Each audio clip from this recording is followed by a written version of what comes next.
Пиар или суштински став за платформата од Тирана, политичкиот аналитичар Петар Арсовски вели од вчерашниот настап на претседателот на СДСМ Зоран Заев, нејасно е дали тој ја отфрли платформата.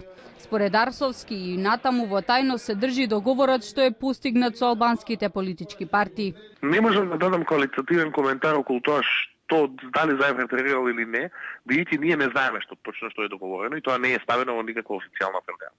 Има еден обид да се смират македонците кои сепак на негативен начин ја доживаа оваа платформа, но не знам дали е тоа во моментот пиар или суштинско повлекување од некакви договорени позиции. Според Арсовски, она што е јасно од настапот на Заев е дека дел од барањата на албанските партии ќе бидат реализирани подоцна откако за нив ќе биде отворена дебата. Дел од тие барања се несправедливи без менувањето на уставот, така што мислам дека за тие ќе се чекаат некакви подобрени и ќе се отвори дебата. Но во секој случај, мислам дека за било каква платформа или било каква партиска програма треба да се отворена, да се разговара и да се дебатира.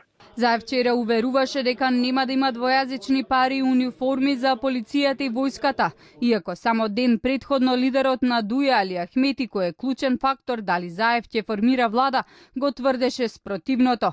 Ахмети откри дека веќе е договорен албанскиот јазик да се користи на целата територија и во сите институции на државата.